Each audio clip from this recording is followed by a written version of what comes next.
తాకట్లో ఉన్న మీ బంగారం ఈ రోజు ఎంత ధర చేస్తుందో కొమ్మూరి గోల్డ్ వాళ్ళకి కాల్ చేసి ఫ్రీ గోల్డ్ కాస్ట్ చెక్ చేసి చెప్తారు.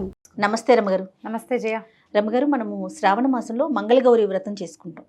అసలు ఈ వ్రతం యొక్క విశిష్టత ప్రతి సంవత్సరం మాట్లాడుకుంటున్నాం, కానీ ఏ సంవత్సరానికి ఆ సంవత్సరం కొత్తే కదా. కొత్తగా చూసేవాళ్ళు చూస్తారు, పాత వాళ్ళు మళ్ళీ చూస్తారు, అంతే. శ్రావణ మాసంలో మాత్రమే వచ్చే మంగళగౌరి వ్రతం. మామూలుగా స్త్రీల వ్రత కథలు బోల్డ్ అని కనపడతాయి మనకి.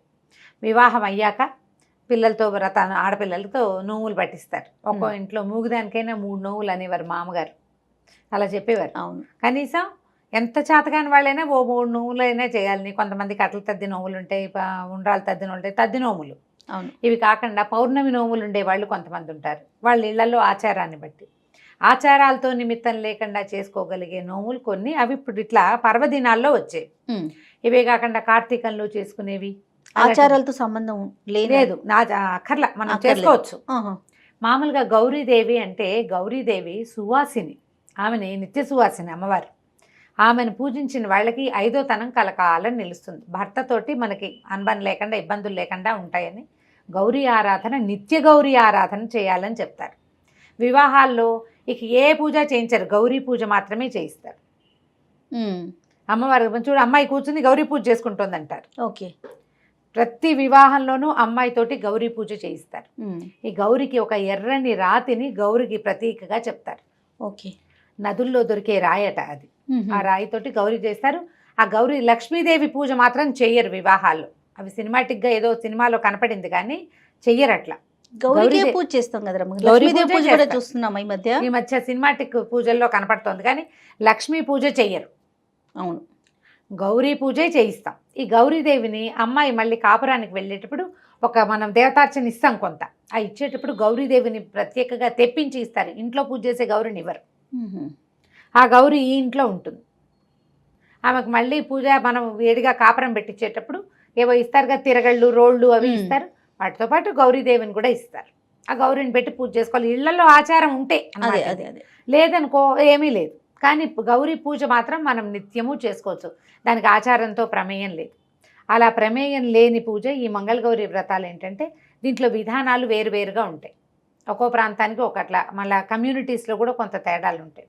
ఆ మంగళగౌరి వ్రతం, అమ్మవారు మంగళగౌరీ దేవి ఈ ఆవునేతి దీపాలలో, పువ్వులలో, పసుపు కుంకుమలలో ఉంటుందట. పువ్వులు, పసుపు కుంకుమ, గంధం, అక్షతలు, అదంటే సువాసిని ద్రవ్యాలు. అదే. దాంతోపాటు ఆవునేతితో వెలిగే దీపజ్యోతిలో మంగళగౌరి సాన్నిధ్యం ఉంటుంది. ఆమె సువాసినితనాన్ని ఇస్తుంది, అంటే 5వ తనాన్ని పెంచుతుంది. మంగళగౌరి నోములు నోచుకున్న వాళ్ళకి 5వ తనం ఉంటుందని అదని చెప్తారు కథల్లో, మనకి వ్రత కథలో కనపడుతుంది. ఇది సింపుల్గానే చేసేసుకోవచ్చు. అయితే ఇదేంటంటే ఇళ్లల్లో ఉండే విధానాన్ని బట్టి మంగళగౌరి వ్రతం శ్రావణ మంగళవారాల్లోనే నోచుకుంటారు. ఈ శ్రావణ మంగళవారాలు మరి నెలలో 4 లేదా 5 మంగళవారాలు వస్తాయి కదా. ఈ 5 మంగళవారాలు నోచుకోవడం, ప్రతిరోజు తప్పకుండా 5గురు ముత్తైదులకి, ప్రతి వారము 5గురు ముత్తైదులకి తాంబూలం ఇవ్వాలి. మొదటి వారం, 2వ వారం, 4 వారాలు, ఓ వారం కుదరపోతే ఇంకో వారం 10 కూడా ఇవ్వాలంటారు కొన్ని చోట్ల. అలా కూడా ఉంటుంది. అట్లాగే మళ్ళీ ఏటా పెరుగుతారు. మొదటి సంవత్సరం 5గురు ముత్తైదులు, 2వ సంవత్సరం 10, 3వ సంవత్సరం 15, 4వ సంవత్సరం 20, 5వ సంవత్సరం 25 మంది ముత్తైదులకి వాయనం ఇవ్వాలి ప్రతి వారము. ఇదంతా పెద్ద ప్రోగ్రామ్గా ఉంటుంది. ఇప్పుడు వాళ్ళ ఇంట్లో ఉన్న ఆచారం ప్రకారం వాళ్ళు అట్లా చేసుకుంటారు అనుకుందాం. మన ఇంట్లో లేదు, మనకు కూడా గౌరీ పూజ చేసుకుందాం అని ఉంది. నిత్య గౌరీ పూజా విధానం పుస్తకం దొరుకుతుంది. 10 రూపాయలు ఉంటుంది అంతే, చిన్న పుస్తకం. గౌరీని ఒక రాతిలో ఒక చిన్న, మనం మామూలుగా ఈ గుండ్రాళ్ళు దొరుకుతాయి చూడు, బుజ్జిబుజ్జివి, ఒక ఎర్రటి రాయి మాత్రం తెచ్చుకోవాలి అంతే. మనం బొట్టు పెట్టి పూజలో ఉంచుకోవచ్చు గౌరీదేవిగా, కదపకుండా ఉంచుకోవాలి. తుడిచి మళ్ళీ అక్కడ పెట్టుకోవచ్చు. ముట్టుకోకూడదు, తీయకూడదు కాదు. ఇక్కడి నుంచి తీసి అటక మీద పెట్టి ఆ పనులు చేయకూడదు. అదేలేండి, చిన్న రాయి, ఇంత చిన్నది కూడా గౌరీదేవి. పసుపు బొట్టు పెట్టడం. మంగళవారాలు 4 మంగళవారాలు పూజించుకోవచ్చు. ప్రతినిత్యము ప్రతి వారంలో వచ్చే మంగళవారాన్ని మనం పూజ చేసుకోవచ్చు. ఎప్పుడు పూజ చేసుకోవచ్చు ఆ రాతికి, అమ్మవారుగా భావించి. ఇక ఆమెను మన ఇంట్లో ఉంచుకుంటామన్నమాట. పసుపు కుంకాలతో పూజ చేస్తాం. నేతి దీపారాధన నియమం ఆవిడకి ఇష్టమట. ఆమె అందులో ఉంటుంది, ఆ జ్యోతిలో. ఇలా ఎవరైనా చేసుకోవచ్చు. మళ్ళీ ఈ వాయనాలు ఇన్ని చేయాలి, అంత చేయాలి, చలిమిడి చేయాలి, శనగలే ఇవ్వాలి, గాజులే ఇవ్వాలి, కాటికే పెట్టాలి ఆ నియమం లేదు. మనం మామూలుగా అందరూ చేసుకోవచ్చు మంగళ గౌరీ ఆరాధన. అయితే నియమంగా నోములు ఉన్న వాళ్ళకి ఏంటంటే ఇక్కడ ఇందులో మనకి ప్రత్యేకంగా ఏం చెప్తారంటే చలిమిడి దీపారాధన చేస్తారు. బియ్యపిండితో చలిమిడి చేసి చలిమిడితోటి జ్యోతిని తయారు చేసుకుని మన దీపం చేసుకుని మన ప్రమిదని అందులో ఆవు నెయ్యి పోసి ఒత్తులు వేసి వెలిగించుకుంటారు.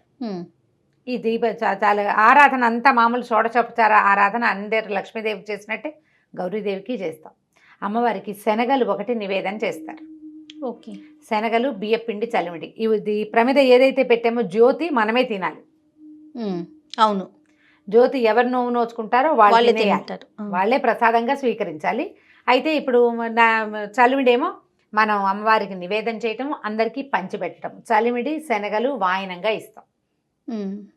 ఈ శనగల్ని చలిమిడిని కూడా అమ్మవారికి నివేదన చేసినాక దాన్ని మనం వాయనం చేస్తాం. అరటిపళ్ళు, తమలపాకులు, వర్షాకాలం కాబట్టి ఇప్పుడు కొంచెం కమలాలు అవి వస్తాయి, అవి ఇవ్వచ్చు. మన శక్తిని అనుసరించి కొబ్బరికాయలు ఇవ్వచ్చు, జాకెట్ బట్టలు ఇవ్వచ్చు, మన ఓపిక. అయితే దీంతో ప్రధానంగా ఇచ్చేది ఏంటంటే మనం ఈ మంగళగౌరికి సంబంధించిన కథ చదువుకుంటాం. మామూలు స్త్రీల వ్రత కథలన్నిటికీ పూజ అయిపోయాక తోరం కట్టుకుని తోర పూజ చేయటం, ఆ తోరం చేతికి కట్టుకున్నాక కథ వినాలి అక్షింతలు చేత్తో పుచ్చుకొని. ఈ చేతిలో ఉన్న అక్షింతల్ని కొన్ని దేవి మీద వేసి కొన్ని మన మీద వేసుకుంటాం. అప్పుడే ఫలితం లభిస్తుందని చెప్తారు. ఈ అక్షింతలు పట్టుకున్నాక దీని మీద ఏం చేస్తారంటే ఈ దీపము వెలుగుతూ ఉంటుంది కదా, ఆవునేతి దీపం, ఆ దీపం మీదకు ఒక కత్తి కానీ అట్లకాడ కానీ చూపిస్తారు. దీపారాధన మీద మనం ఏదైనా ఒక వస్తువు పెడితే ఏమవుతుందంటే పొగ బారుతుంది, నల్లగా అవుతుంది కదా, కాటుక. ఈ మంగళవారపు కాటుక చాలా విశేషమైంది. ఈ కాటుక ధరిస్తే ఎన్నో రకాల జబ్బులు తగ్గుతాయంటారు. 5వ తనం పెరుగుతుంది. స్త్రీలు తప్పకుండా కాటుక ధరించాలి కదా, అది సువాసిని ద్రవ్యాలు కాటుక కూడా ఉంటుంది. కాటుక పెట్టుకోవాలి. నేనైతే మంగళవారాలు నోవులప్పుడు కాటుకలు పెట్టుకుంటుంది. మామూలుగా నాకు కాటుక అలవాట్లేదు కదా, మీకు అలవాట్లేదు. కానీ శ్రావణ మంగళవారాలు చేసిన 5 సంవత్సరాలు పెట్టుకున్నాను. నేను తీసి పెట్టుకునేదాన్ని. మా పిన్నత్త గారు ఒక ఆవిడకి చాలా ఇష్టం మంగళవారపు కాటుక. ఆవిడకి ఒక కుంకుమ భరణలోకి తీసి పెట్టి ఆవిడకి ఇచ్చాను కూడా ఒక సంవత్సరం. చివర చాలా ఎక్కువ కావాలని చాలాసేపు నిదానంగా పట్టి ఆ పెట్టిన కాటుక ఎండు కుంకుమ భరణలో వేసిస్తే ఆవిడ చాలా రోజులు పెట్టుకున్న తర్వాత నా కుంకుమ భరణ నాకు ఇచ్చారు. కొంతమందికి ఇష్టం ఉంటుంది అట్లా. ఇప్పుడు ఈ వాయనంతో పాటు మనం పసుపు, కుంకుమ, గంధము, అక్షంతలు చేతికి ఇస్తాము, తాంబూలం చేతిలో పెడతాం. దీంతో పాటుగా ఈ కాటుకను కూడా వాయనంగా ఇవ్వాలి. ఆ కాటుక పెట్టుకోవాలి కంటికి. ముత్తైదు ఎవరైతే వాయనం తీసుకుంటున్నారో వాళ్ళు. మంగళగౌరి వ్రత కథ కూడా చిన్నది, సింపుల్, మంచి కథ చెప్తారు. పూర్వం ఒక రాజుగారి అబ్బాయి, రాజుగారికి సంతానం కలగలేదు. చాలా నోములు నోచారు, చాలా ప్రయత్నించాక ఒక యోగి ఒక ఆయన ఫలానా కొండ మీద ఒక చెట్టు ఉంది, మామిడి చెట్టు ఉంది, ఒక పండు కోసుకుని తెచ్చుకోమంటే ఆశకి ఆవిడ ఎక్కువ పళ్ళు కోసేసింది రాణిగారు. ఇప్పుడు ఆ చెట్టు కింద ఒక నాగేంద్రుడు ఉన్నాడు. ఆయన కోపించాడు. పళ్ళన్నీ మాయమైపోయినా ఒక్క పండే మిగిలింది. ఆవిడ దుఃఖంతో ఇంటికి వచ్చింది. అయితే యోగి ఏం చెప్పారంటే, నువ్వు అన్ని పళ్ళు కోసావు, ఆయన కోపం వచ్చిందమ్మా, ఇప్పుడు నీకు అల్పాయుష్కుడైన కొడుకు కావాలా, మన 5వ తనం లేని కూతురు కావాలో తేల్చుకోమన్నారు. కథల్లో చిన్న చిన్న భేదాలు ఉంటాయి, ఇదే కథ. అయితే ఈవిడ ఏమనుకుంది, పిల్లవాడు మగపిల్లవాడు అంటూ ఉంటే వంశాంకురం బాగుంటుంది, 5వ తనం లేని పిల్లని ఎల్లకాలం దాన్ని చూస్తూ బతకాలి అని చెప్పేసి మగపిల్లాడినే కోరుకున్నారు వాళ్ళు. అయితే పిల్లవాడు అల్పాయుష్కుడు, పుట్టగానే పాము వచ్చిందట. పిల్లాడు ఇంకా ముద్దు ముచ్చట చూసుకోలేదని బాలింతరాలు ఏడిస్తే ఇంకా కొన్నాళ్ళు ఉంచారు. ఒప్పుకున్నాడు ఆదిశేషువు. తర్వాత కొంచెం మాటలు వస్తే 2వ ఏడు 3వ ఏడు వచ్చింది. మాట్లాడితే కదా మానవుడు అనిపించుకునేవాడు అనేసరికల్లా మాటలు వచ్చినాయి. తర్వాత ఒడుగు చేస్తామని అడిగారు. వివాహ వయసు వచ్చేదాకా ఉంచమని బతిమలాడింది. సరేనన్నారు. అప్పట్లో వివాహ వయసు ఏమిటి, 7 ఏళ్లకి ఉపనయనం చేసేవాళ్ళు, 14 ఏళ్లకి పెళ్లి చేసేవాళ్ళు. ఉపనయనం అయ్యాక ఆ అబ్బాయి గాయత్రి చేసుకుని చక్కగా వీరోచిత విద్యలు నేర్చుకుంటే తల్లి ఏడిచేదిట రోజు. ఎందుకు ఏడుస్తున్నామంటే తెలుసుకున్నాడు ఈ విషయం. తెలుసుకుని, అమ్మ ఎలాగూ నేను అల్పాయుష్కుణ్ణి, మాతాపితృ సేవ అయితే చేస్తూనే ఉన్నాను, కాశీ వెళ్ళి మన విశ్వేశ్వర సేవ కూడా చేసుకొస్తానని అడిగాడు. పిల్లాడిని ఒక్కడిని పంపలేక వాడి ఆఖరి ఇచ్చగా భావించి మేనమామని తోడిచ్చి పంపించారు. వీళ్ళు వెళ్తున్నారు దారిలో. అప్పట్లో కాశీ వెళ్ళటం అంటే సింపుల్గా ఫ్లైట్ ఎక్కుడు కాదు కదా. వెళ్తుంటే ఒక రాజనగర్లో ఆగారు. ఆగితే అక్కడ రాజుగారి అమ్మాయి, మంత్రి గారి అమ్మాయి వాళ్ళు ఆటలాడుకుంటున్నారు ఉద్యానవనంలో. ఆడుకుంటుంటే రకార మకార ప్రయోగాలు ఏవో వచ్చినాయి. పిల్లలు తిట్టుకుంటారు కదా, తిట్టుకుంటే ఆ అమ్మాయి ఏమందంటే మా ఇంట్లో మకారాలు ఉండవు, ఎందుకంటే మా అమ్మ మంగళగౌరి నోవు నోచుకుంటుంది, నాతోటి కూడా నోవిస్తుంది, రేపు నా పెళ్ళిలో మా అమ్మాయి అన్న వాయనం ఇస్తుంది నాకు, తర్వాత నేను కూడా నోచుకుంటాను, మా ఇంట్లో అదే 5వ తనం లోపించదు, ఇట్టడి పిచ్చి తిట్లు తిట్టద్దని. ఈ మాటలు విన్నారు వాళ్ళు. ఈ పిల్లని పెళ్లి చేసుకుంటే బాగుంటుంది, వీళ్ళకి 5వ తనం ఉంటుంది వీళ్ళ కుటుంబంలో. అయితే ఏమైంది, అనుకోకుండా ఆ అమ్మాయి పెళ్ళి ఆగిపోయింది. మర్నాడు జరగవలసిన రాజకుమార్తె వివాహం ఆగిపోతే ఎవరైనా రాజకుమారుడు ఉన్నాడా నగరంలో అని వెతికి ఈ మేనమావతో వచ్చిన ఈ పిల్లాడికి ఇచ్చి తాత్కాలికంగా వివాహం చేశారు. గబగబా పెళ్లి చేసేశారు. మేము కాశీ ప్రయాణం ఉందని చెప్పినా సరే పెళ్లి చేసుకున్నారు. పెళ్ళయిన తర్వాత ఆ రోజు రాత్రి ఆ పిల్లవాడిని ఒక గదిలో శయనింపజేసి ఈ అమ్మాయిని కూడా ఆ గదిలోకి పంపించారు. పంపిస్తే అమ్మాయి వాళ్ళ అమ్మగారు ఏం చేస్తుందంటే, పెళ్లిలో మంగళగారు ఇప్పుడు నోవు చేసుకుంటే దీని ఉద్యాపన ఎలా చేయాలి, కుమార్తెలకి లేదా ఎవరైనా పెళ్లి కూతురికి వివాహంలో అప్పచెప్తారు. దానికి ఏంటో 13 జతల నేతరసలు, కొన్ని చోట్ల 33 జతల నేతరసలు కూడా ఇస్తారు. ఇత్తడి గిన్నె నిండా అరిసెలు పోసి వాసన కట్టి మంగళసూత్రాలు లక్కజోళ్ళు అవన్నీ ఇచ్చి పెళ్లి కూతురికి అప్పచెప్పాలి. నోవు ఉద్యాపన అది సొంత కూతురే అవ్వక్కర్లా, ఎవరైనా పెళ్లి కూతుళ్ళకి ఇవ్వచ్చు. ఈ అమ్మాయికి అప్పచెప్పింది. అప్పచెప్తే ఆ లక్కజోళ్ళు అవి మెళ్ళో వేసుకుంది పాప, చిన్నపిల్ల రాజుగారు అమ్మాయి. మంగళగౌరి కల్లోకి వచ్చింది, నీ భర్తకి ఇది ఉందమ్మా, మరణగండ ఉంది, సర్పం వస్తుంది, ఓ పాలకుండ తెచ్చిపెట్టు, సర్పం పాలు తాగుతుంది, అది పాల కుండలోకి వెళ్ళగానే వాసన కట్టేసేయి, రేపొద్దున్నే మీ అమ్మకి వాయనం ఇద్దుగానది అని చెప్పేసరికల్లా సరేనది. ఈ లోపల సర్పం నిజంగానే వచ్చింది. ఈ అమ్మాయి దండం పెట్టి పాలకుండ పెట్టింది. పాల కోసం సర్పం కుండలోకి వెళ్ళింది. వెళ్ళగానే కుండకు వాసన కట్టేసింది. అమ్మాయి వాసన కట్టేసింది. భర్త దగ్గర పడుకుంది. అతని దారిని అతను పడుకున్నాడు, అమ్మాయి దారిని అమ్మాయి పడుకుంది. తెల్లవారేసరికల్లా వాళ్ళు కాశీ ప్రయాణం కథ చెప్పారు. వాళ్ళు పొద్దున్నే లేచి వెళ్ళిపోయారు. ఈ పిల్లకి భర్త కనపడలేదు. అయితే ఈ కుండని ఏం చేసిందట, అమ్మాయి వాసన కట్టింది కానీ పైన పెట్టింది అటక మీద.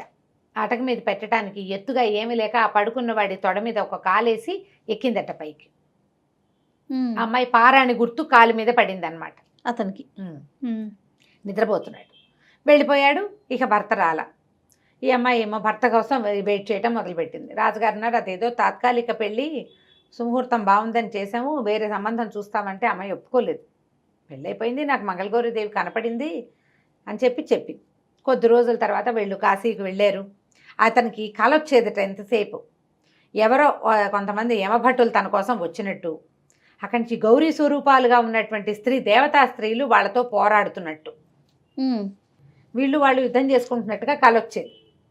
కాశీ ప్రయాణం అయింది. మామయ్యకి చెప్పాడు, అమ్మాయి నా మామయ్య ఇట్లా కలొస్తోంది నాకని. ఈయన ఆ పిల్ల వల్లేనని భావించాడు. కాశీ ప్రయాణం అయింది, మళ్ళీ తిరిగి దారి పట్టారు. అయితే ఈ అమ్మాయి ఏమందంటే, నా భర్త ఎవరో తెలీదు, ఊరు పేరు కనుక్కోలేదు, రాజకుమారుడని తెలిసి పెళ్లి చేసుకున్నారు అంతే, కాబట్టి ఎవరైనా యాత్రికుల్లో రావచ్చు, అందుకని ఓ సత్రం కట్టించు, నేను అందరికీ అన్నదానం చేస్తాను అని చెప్పింది. సత్రంలోనే ఉండేది రాజకుమార్తె. వచ్చిన వాళ్ళందరికీ తాంబూలం ఇచ్చేది భర్తను గుర్తుపట్టడానికి. ఆ పెళ్ళప్పుడు ఓ ఉంగరం పెట్టారు. ఉంగరం ఆనవాళ్ళు ఉంది, మనిషిని వేగంగా గుర్తుపట్టగలరు. తాంబూలం ఇవ్వాలి అంటే చేతివేళ్ళు చూస్తారు తప్పకుండా. ఓహో, అందుకని తాంబూలం ఇస్తానని చెప్పింది. ఈ ప్రతిరోజు వచ్చిన వాళ్ళకి తాంబూలాలు ఇచ్చి దండం పెట్టి అక్షంతలు వేయించుకునేది. ఒకరోజు నిజంగానే భర్త మేనమామ ఇద్దరు వచ్చారు. వచ్చేసరికి గుర్తుపట్టింది, ఇతను నా భర్త అని. అయితే వాళ్ళు కూడా ఒప్పుకున్నారు. అతని కాలు మీద ఆ పారాణి అచ్చు మాత్రం అలాగే ఉండిపోయింది, ఎంత తోమినా పోలేదట. ఆ గుర్తుతోటి ఈ అమ్మాయే తన భార్యని అతను ఒప్పుకున్నాడు, పెళ్లి చేసుకున్నాం మేమని. తర్వాత రాజుగారు సంతోషించి తర్వాత అప్పుడు ఈ పిల్ల ఈ కథ అంతా చెప్పింది అనమాట. చెప్పి ఆ కుండలో ఏం పెట్టింది, పాముని కట్టేసింది కదా, ఆ కుండ తీసింది భర్త వచ్చాక. సరిగ్గా మళ్ళీ శ్రావణ మాసం జరిగిందనమాట, ఏడాది పట్టింది. మళ్ళీ శ్రావణ మాసం వస్తే శ్రావణ మంగళవారం నోవు నోచుకుని ఆ కుండ విపదీస్తే, కుండలో ఒక ముత్యాల దండ ఉంది సర్పం బదులు. ఆ ముత్యాల దండని తల్లికి వాయనంగా ఇచ్చింది అమ్మాయి. ఆవిడ సంతోషించి ఆ కుండని దిపుచ్చుకుని ఆ దండని మళ్ళీ కూతురికే వేసి భర్తతోటి పంపించేసింది. వెనక్కి వచ్చేసారు. అమ్మాయి ఇంటికి వచ్చాక అందరు అడిగారు అత్తవారింట్లో, అమ్మాయి ఇతనికి ప్రాణగండం పుట్టుకతోటి, వీడు పుట్టకముందే గండంతో పుట్టాడు, దీన్ని ఎట్లా పోగొట్టావు అంటే, ఈ శ్రావణ మంగళవారపు నోము వల్ల ఇది పనిచేస్తుందని, ఇలా అని అమ్మవారు దర్శనం ఇచ్చిందని. అప్పుడు కుర్రవాడు కూడా చెప్పాడు, నాకు కల్లో యమభట్లు కనపడేవాళ్ళు, వాళ్ళు మంగళగౌరి ఇదే అమ్మవారి యొక్క సైనికురాళ్ళు, స్త్రీ శక్తులు యుద్ధం చేస్తున్నట్టు నాకు కనపడేది అని. తర్వాత నుంచి ఇక ఆ రాజ్యంలో అందరికీ దండోర వేయించారట, శ్రావణ మంగళవారం నోములు నోచుకోండి ఆడపిల్లలందరూ. దీన్ని కన్నెగౌరి నోము కింద చిన్న పిల్లలతోటి కూడా నోయిస్తారు, కొన్ని కుటుంబాల్లో ఉంటుంది. 5 ఏళ్ళు నిండాక పిల్లలతో నోము పట్టిస్తారు, 5 సంవత్సరాలు చేయిస్తారు. పెళ్ళయ్యాక కుదిరినా కుదరపోయినా ముందు 6 నెలలినా అని, కానీ తర్వాత కూడా చేయించుకుంటారు. ఇది ఒక పద్ధతి విధానంగా చేయించవచ్చు. ఇంత నోము చేయలేని వాళ్ళు ఒట్టిగా గౌరీ పూజ చేసుకుని ఈ కథ విని అక్షింతలు వేసుకున్నా కూడా మంచి ఫలితం లభిస్తుంది. భర్తలతోటి అనుబంధం పెరగటం కోసం ఇలాంటి మంగళవారపు నోములు నోయిస్తారు. కథ ఎంత చక్కగా ఉందో చూడు, మంచి చందమామ కథలాగా. అవునండి, పతివ్రతల కథలు. అవును, అవకాశాన్ని బట్టి ఎవరైనా చేసుకోవచ్చు. వాయనము సిద్ధాంతంగా ఇవ్వాలి అంటే ఎవరైనా మీ ఇంట్లో పెద్దవాళ్ళని అడిగి చేసుకో, లేకపోయినా మనం శ్రావణ మాసం అంతా ప్రతిరోజు ఎవరికైనా తాంబూలం ఇవ్వచ్చు. 5 లెక్కేం లేదు, ఖచ్చితంగా ఒకళ్ళకి తాంబూలం ఇవ్వాలని పెట్టుకుని మంచిది, శుభకరమైన సంగతి కదా. ఎవరికైనా ఇస్తే ఎప్పుడు ఇచ్చింది వస్తుంది, అంతేగా. పళ్ళు పువ్వులు చక్కగా మంచివి నిత్యం తాంబూలం ఇవ్వచ్చు. లేదా శుక్రవారాలు మంగళవారాలు 8 రోజులు వస్తాయి, లేదా 9 రోజులు వస్తాయి మొత్తం కలిపి. శుక్రవారాలు ఇస్తాం, మంగళవారాలు కూడా ఇవ్వండి. గౌరీ పూజ చేసుకుని చక్కగా పసుపు కుంకుమ ఇచ్చి ఎవరికైనా ఆ వచ్చిన ముత్తైదువుని గౌరిగా భావించి ఇల్లంబటి వెళ్ళే ఇవ్వక్కర్లా. మనకి వచ్చిన వాళ్ళు పక్కింటి వాళ్ళు ఒక వంటరా తాంబూలం ఇస్తానని ఇచ్చుకోవచ్చు చక్కగా. రైట్ అమ్మ గారు, నమస్తే. నమస్తే.